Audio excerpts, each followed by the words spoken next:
자, 안녕하세요. 공중보건 담당하고 있는 김희영입니다. 우리 공중보건 들어가기 전에 이제 그 공중보건 문제 특성에 대해서 잠깐 설명드리고 그래야 여러분들이 충격을 안 받으실 것 같아서요. 자, 혹시 우리 공중보건 기출문제가 18대 2의 법칙이 있다는 건 알고 계실 거예요.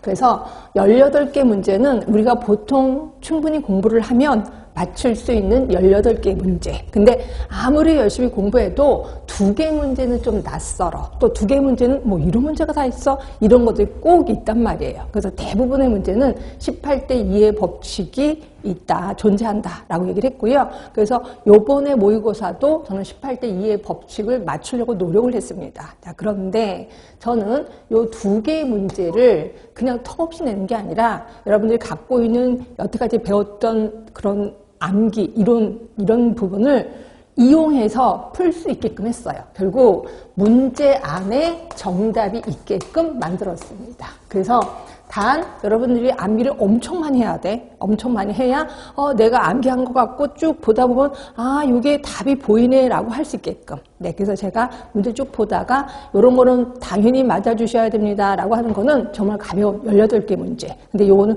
좀 생각해야 되는 문제입니다 라고 하면 요 2개의 문제구나 라고 생각하시면 될 것 같아요. 그죠?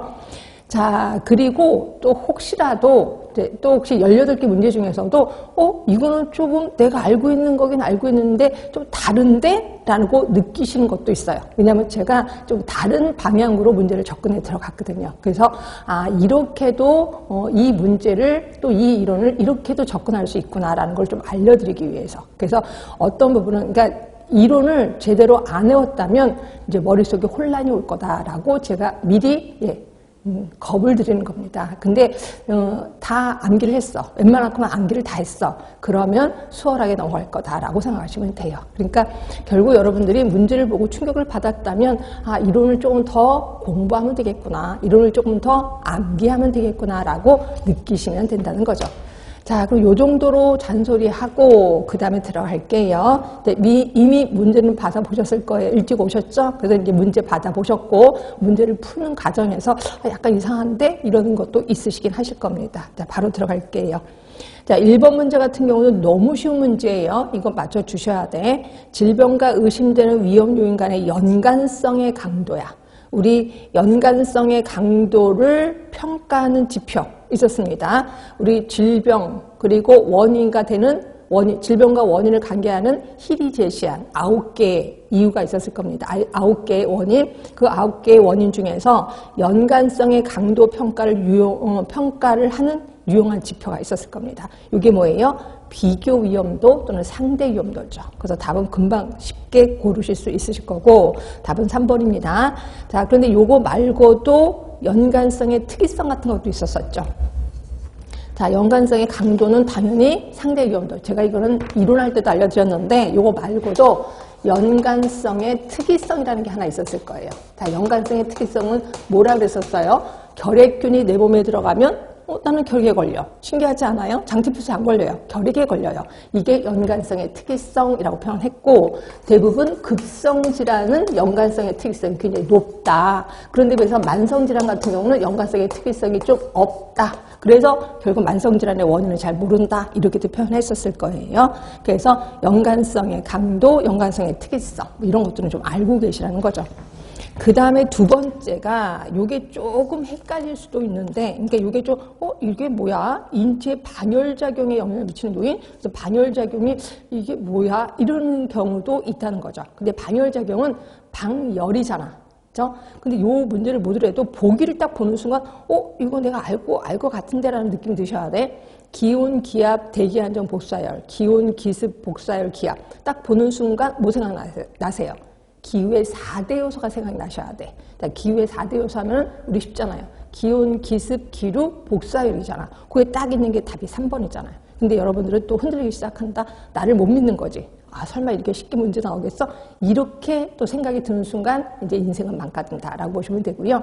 그러니까 반열작용은 뭐냐면요. 내 몸에서 열을 내보내거나 내보내지 않는 현상. 결국 열을 내보내면 내 체온은 떨어질 거예요. 열을 내보내지 않으면 내 체온은 올라갈 거예요. 결국 내 체온에 영향을 주는 그런 요소들을 방열작용 요소라고 표현하는 거고요. 이게 우리가 알고 있는 온열 요소 또는 우리 측에서는 온열 조건이라고 했을 거예요. 결국 온열 요소, 온열 조건은 기후의 4대 요소를 얘기하는 거거든요. 그래서 답은 변함없이 3번이라고 보시면 돼요. 그래서 혹시라도 이 문제가 틀렸다면 방열작용의 뜻을 알고 계셔야 된다. 그렇죠? 그래서 항상 문제를 통해서도 이론은 계속해서 유지가 돼야 된다라고 보시면 될 것 같고요. 답은 3번입니다. 그러니까 이런 것들이 있으면 얼른 우리 이론서에 가서 방열작용이라고 얼른 써주셔야 돼. 그다음에 3번입니다. 이거는 제가 이론할 때도 또 우리 기출문제 때도 계속해서 제가 문제를 좀 냈었던 건데, 자, 감염병 위기관리 대책에 포함되는 사항이에요. 자, 이거 외우기는 힘들다. 그렇지만 감으로 좀 잡아라 라고 했었던 것들입니다.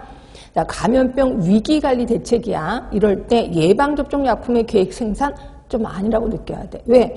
예방접종 약품의 계획은 미리 해야지. 위기관리 대책 안에 집어넣는 게 아니라 미리미리 해야 되는 거죠. 그래서 이거 좀 아니라고 느껴야 되고, 자, 재난 및 위기 상황별 국민행동요령 괜찮죠? 그렇죠?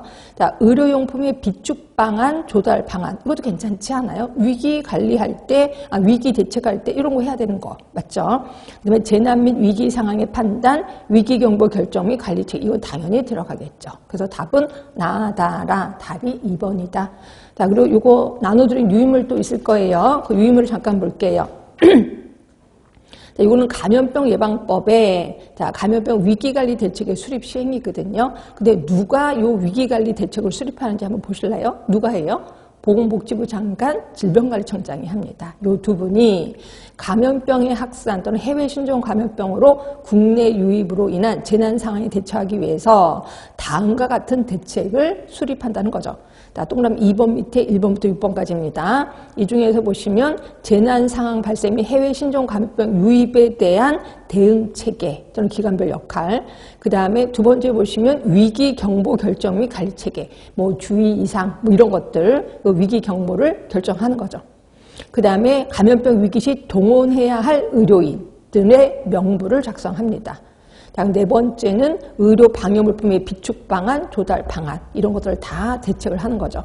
그 다음에 다섯 번째 보시면 국민 행동 요령. 그래서 여러분들도 코로나 터졌을 때 마스크 쓰고 다녀라, 사회적 거리 두기 해라 이렇게 국민 행동 요령을 그거에 또 맞춰서 훈련도 했었을 겁니다. 이렇게 보시면 되고, 그 다음에 여섯 번째 보시면 그 밖에 보건복지부 장관, 질병관리청장이 인정하는 사항 이런 내용들이 포함이 되어 있다. 그래서 굳이 외우기는 힘들지만 그래도 나오면 문제는 풀 수 있어야 된다라고 얘기했었던 거. 그래서 3번의 답은 2번인 거고 이런 거 들으시면 안 됩니다. 자, 4번 문제도 쉽죠. 그렇죠? 이건 어려운 문제가 아니야. 일단 업무상 사유로 부상을 당하거나 질병에 걸린 근로자에게 요양으로 취업하지 못한 기간에 대해서 취급한대요. 다쳐서 일을 못했어. 이때 지급하는 거래요. 되게 문제가 친절하다. 자, 하루당 지급액은 평균 임금의 70%. 이제 감이 잡히실 거야. 다만 취업하지 못한 기간이 3일 이내면 지급하지 않는다. 뭐예요? 내가 다쳤어. 그러면 일을 못해. 월급이 안 나올 겁니다. 월급 대신 주는 뭐? 그치? 휴업급여죠. 답은 2번인 거고. 자, 그러면 우리 여기서 그냥 슬쩍 넘어가지 마시고 우리 산재에서 주는 거 뭐가 있었어요? 아파. 내가 일하다 다쳤어. 그럼 병원에서 병원에서 치료해 주는 거 요양급여라고 하죠. 요양급여. 그리고 이것도 역시 3일 이내는 안 되는 건 아실 거예요. 자, 그리고 내가 월급을 못 받으니까 월급 대신 100분의 70을 주는 휴업급여 있을 겁니다. 이게 가장 기본인 거고요. 그 다음에 내가 다쳤어. 장애인이 됐어. 장애급여 들어갈 겁니다. 그리고 안타깝게도 내가 죽었어. 그러면 뭐예요? 유족에게 유족급여 주죠. 유족급여 주고 플러스 장의비가 아니라 장례비로 바뀌었다. 그래서 이거 줍니다. 특히 장애급여 같은 경우가 두 개로 나뉘죠. 그래서 1급부터 거기 보시면 1급부터 3급까지 1등급부터 3등급까지는 일시불로 줍니다. 연금으로 주죠. 연금으로 주고 4급부터 그 다음에 뭔 소리야. 제가 계속해서 헷갈려. 8급부터 14급까지가 일시금으로 줄 겁니다. 요 사이에 낀 거는 연금으로 할 건지 일시금으로 할 건지 이게 본인이 선택하게끔 하고 있다 하시면 될 것 같고요. 자, 그 다음에 이게 이제 사건이 터졌는데, 솔직히 공장장이 일부러 불을 지른 거야. 그래서 내가 다친 거야. 그럼 특별히 돈을 더 줍니다. 그리고 우리 특별급여라고 표현하고 있죠. 그래서 우리 책에는, 우리 유인물에는, 그 문제에는 특별급여가 없을 겁니다. 거기다 써놓으시든지, 아니면 본인들이 머릿속에 기억을 하시든지 하시면 돼. 그 다음에 또 이런 것도 있었을 거예요. 2년 동안 계속 급여를 받았어. 근데 2년 뒤에 내가 결국 일을 못하게 됐어. 영구적으로 일을 못하게 됐어. 그럼 미안하잖아요. 그 돈을 조금 더 줍니다. 이거를 우리는 뭐라고 해요? 거기 보시면 상병보상, 보이시죠? 보기 4번에. 상병보상연금을 드리고 있습니다. 이거 말고도 우리 산재의 가장 큰 특징은, 그치, 간병급여가 있다는 거죠. 간병급여. 그리고 또 하나 더 집어넣으면 직업재활급여도 있습니다.